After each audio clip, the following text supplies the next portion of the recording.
Tonton ini sampai selesai jika kalian nggak mau kena PHK. Hari ini rupiah ambruk ke level 17.300 terhadap dolar Amerika Serikat. Akankah terjadi kerusuhan seperti Mei 98 dan Indonesia akan hancur? Prabowo akan digulingkan?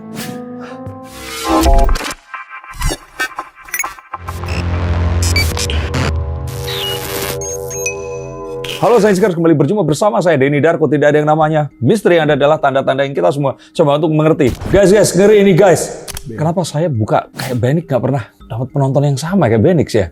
Oke, di sini saya lihat Tempo Media dan Facebook. Di sini rupiah ambruk ke level 17.300 per dolar. Gambarnya ada tangan memegang rupiah di atas lalu dolar di bawah. Nah dari sini ini jelas sekali bahwa ada sebuah konteks yang nggak diberikan frame oleh Tempo. Dan saya menduga Tempo sedang melakukan fear-mongering terhadap ini tadi. Dan membiarkan kolom komentarnya berisi ketakutan. Apakah betul ini akan terjadi? Dan mengapa saya katakan Indonesia akan baik-baik saja. Tidak ada namanya Indonesia gelap, Indonesia akan cerah seperti yang dikatakan oleh Pak Prabowo. Tonton ini sampai selesai jika kalian nggak mau kena PHK. Oke, Mas Denny, cuman ini sebenarnya kayaknya nggak hari ini aja ya dolar tuh menguat ya. Dari kemarin pun ekonomi juga masih gak stabil. Yang Selat Hormuz pernah sempat dibuka lalu ditutup lagi.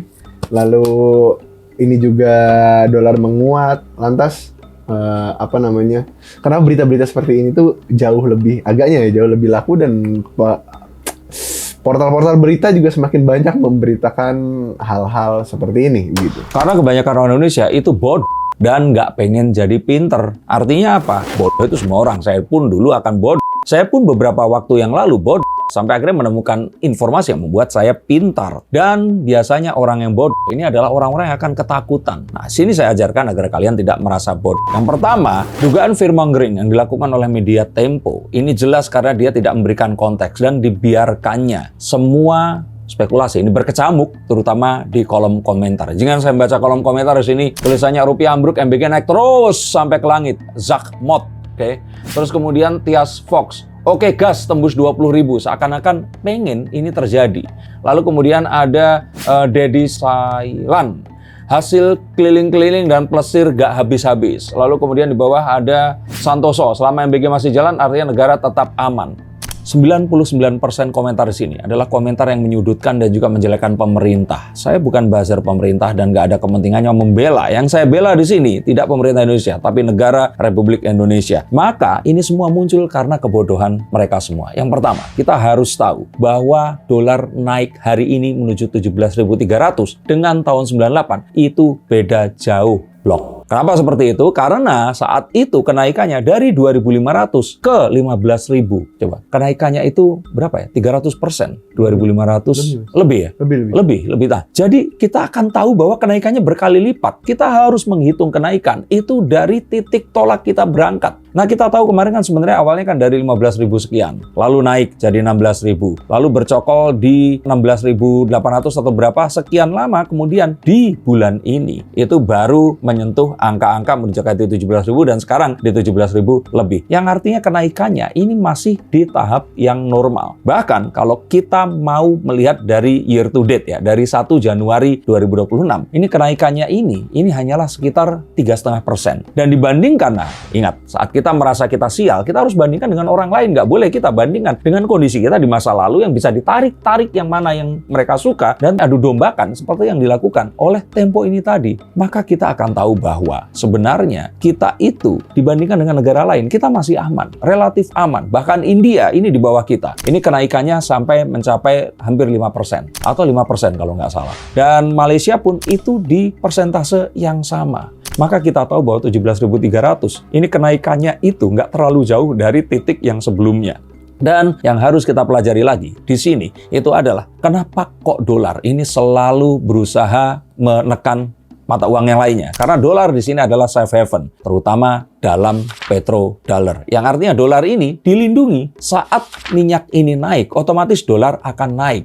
Dan orang-orang akan membeli dolar untuk mengamankan aset yang mereka akan gunakan untuk berbisnis. Karena apapun nanti harus dibayar pakai dolar. Maka ini adalah sesuatu yang dialami oleh seluruh dunia. Bukan karena presidennya Prabowo. Presiden Prabowo itu cuma di Indonesia. Nggak, jadi presiden seluruh negara di seluruh dunia. Yang kalian mungkin akan salahkan kenapa kok semuanya turun terhadap dolar. Nah, maka di sini ini letak kewarasan. Ini mulai muncul kalau kecerdasan tadi. Ini maksudnya kewarasan. Kalau kalian menyalahkan hanya kepada presiden atau pemerintahan, iya sinting. Karena ini semua sebenarnya nggak ada hubungan secara langsung. Dan kalaupun ternyata ini bisa ditekan, ini nggak akan terlalu jauh perbedaannya. Walaupun itu sedang kita upayakan. Dan toh, walaupun dolarnya seperti ini, kalian masih beli Pertalite dengan harga murah kan. Dan beli Pertamax 92 pun masih dengan harga yang murah juga kan. Jadi kalau menurut saya, hanya orang-orang picik yang tidak mau belajar dan mengikuti media yang sering memberikan sebuah, ya kalau saya bilang ini tadi ya, narasi-narasi saya duga fearmongering untuk membuat kalian takut dan meraih keuntungan dari hal itu tadi.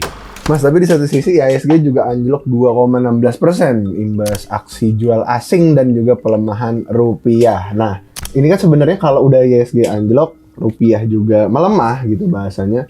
Harusnya di satu sisi pemerintah juga memberikan penenang, kata-kata penenang, informasi penenang untuk masyarakatnya. Sudah, tapi pengamat bilang, oh itu Purbaya hanya menenangkan, kejadiannya nggak seperti itu. Lalu ada Profesor Latuhin mengatakan bahwa kondisinya nggak seperti itu. Sebenarnya capital flow itu terjadi karena lembaga survei itu memberikan penilaian yang jelek akibat Indonesia yang masih memajukan program MBG mereka dan Danantara. Dan jika itu terus dilakukan, maka takutnya Indonesia ini nggak akan mampu untuk membayar hutang luar negeri mereka. Dan juga kinerja IHSG yang dianggap tidak se-fair di luar negeri. Maka ini semua sejatinya hanyalah penilaian yang akan bisa kita buktikan terbalik jika ternyata hal positif akan terjadi sebaliknya seperti yang dikatakan oleh Menteri Purbaya. Dan kita tahu bahwa Moody's dan kawan-kawannya ini nggak baru sekali ini. 2020 pun mereka pernah memberikan rating yang buruk dan kita baik-baik saja. Maka nggak ada alasan kecuali jika ternyata hal tersebut tidak hanya menimbulkan capital flow tapi juga memberikan perpecahan kepada masyarakat Indonesia melalui media-media yang dibiayai oleh asing dan mereka ternyata memiliki tujuan untuk mengambil sebuah short selling dari kepanikan masyarakat yang terjadi.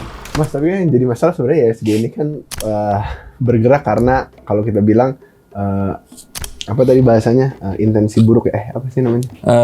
Sentimen. Iya, sentimen pasar. buruk.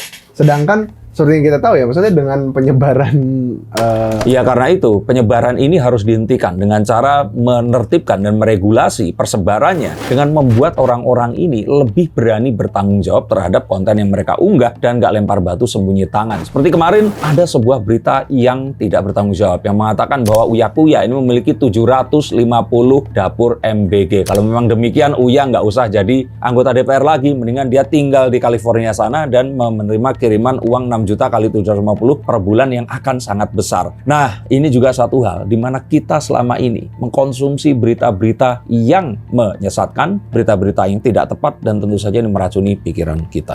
Nah, maksudnya cuman untuk langkah terdekat kan sebenarnya pemerintah ini harus ngambil langkah darurat ya yang mana kita lihat harusnya menyebarkan sentimen positif jauh lebih masif daripada sentimen negatif seperti itu, Mas. Iya, sentimen negatif kan nggak disebarkan, tapi sentimen negatif bisa disiasati dan juga ditahan agar tidak tersebar lebih jauh dengan cara meregulasi persebarannya. Orang-orang diminta untuk mendaftarkan akun sosial media mereka. Nggak satu orang satu akun sosial media, bukan ya. Tapi mereka ini harus mendaftarkan berapa yang mereka miliki, mana yang harus mereka pertanggungjawabkan, dan juga alamat serta identitas mereka. Tapi banyak juga akibat dengan anjloknya dolar ini, anjloknya rupiah ini banyak yang menghubungkan dengan program MBG gitu. Maksudnya karena MBG dipertahanin gitu. Terus iya, nggak bisa disangkal, memang itu sangat-sangat berkaitan karena MBG ini kan mengeluarkan katanya 1 triliun per hari ya, atau berapa tuh? Pokoknya 1 tahun itu 231 triliun. Nah, artinya ini adalah satu pengeluaran yang sangat besar dan tentu saja ini pasti akan menimbulkan pertanyaan. Saya pun juga ini pekerjaannya berkurang gara-gara MBG. Tetapi jika kita percaya pada pemerintah dan tahu bahwa ini adalah usaha terbaik mereka untuk memperbaiki gizi anak bangsa, kita akan mendukung. Tapi jika ternyata saat MBG ini dibuat, peperangan belum terjadi. Nah, saat peperangan terjadi, mungkin memang harus dilakukan penyesuaian terhadap rencana MBG yang sudah ada dan kita harus melakukan ini dengan tepat sasaran. Maka dengan ini dilakukan, saya pikir kita akan memiliki sebuah, ya orang bilang bantalan fiskal tidak hanya didapatkan dari penjualan batu bara atau penjualan hasil tambang yang lain, lainnya, sawit dan sebagainya, tapi juga didapatkan dari anggaran yang selama ini terkunci di situ, akan bisa digunakan di saat yang darurat nanti. Oke Mas, terakhir. Cuma kan seperti yang kita tahu ya, ini rupiah anjlok juga nggak cuman gara-gara beban fiskal yang kita terima gitu dari MBG, tapi juga karena tensi di Timur Tengah, peperangan itu Ya, semakin betul. naik juga gitu. Apakah ini akan semakin lama semakin memburuk, Mas Denny? Kalau saya bilang rupiah bisa saja akan mencapai 20.000. Tetapi kalaupun itu terjadi, ini akan kita lakukan bersama-sama penduduk dunia yang lainnya. Dan kalaupun itu terjadi, ya amit-amit jawaban bayi ya, itu yang terjadi ya. Saya pikir Indonesia akan masih tetap baik-baik saja. Dan untuk kalian, agar kalian tidak terkena layoff di sini, maka kalian harus lebih relevan dengan tempat kerja kalian. Berikan sebuah atau banyak hal yang akan membuat mereka ini memikirkan ulang agar kalian ini tidak dilikuidasi atau dipecat begitu saja. Dan jika memang ini terjadi, maka saya kira uang di internet ini ada banyak. Banyak cara untuk mempelajari hal-hal yang baru yang bisa kalian lakukan. Jika kalian ternyata nanti memang harus menyesuaikan dengan hal yang baru. Dan jika ternyata kalian tidak memiliki keterkaitan dengan internet, dengan teknologi, mungkin kalian bisa mencoba sesuatu yang berhubungan dengan agrikultur atau pertanian. Karena disitulah letak masa depan kita. Di saat apapun nanti sudah akan tidak mungkin bisa masuk ke Indonesia atau keluar dari Indonesia, maka kita sejatinya akan bisa mandiri. Dan semua itu akan bisa kita dapatkan dari dalam tanah yang kita injak ini. Pakaian yang kita kenakan, makanan yang kita makan, bahkan bisa saja kita akan membangun kendaraan listrik kita sendiri. Dan kita memiliki batu bara untuk mengenerate tenaga listriknya ini tadi. Sejatinya kita adalah bangsa superpower. Tapi sayangnya kita masih mudah diadu domba dan dipecah belah oleh kekuatan asing yang masuk lewat media-media tidak bertanggung jawab seperti yang sudah saya tunjukkan tadi. Hati-hati dalam mengkonsumsi berita, jangan menyebarkan ketakutan atau fear-mongering, dan cobalah untuk lebih relevan dengan apapun yang terjadi. Maka kita akan selamat nanti. Terima kasih, sampai jumpa, dan salam.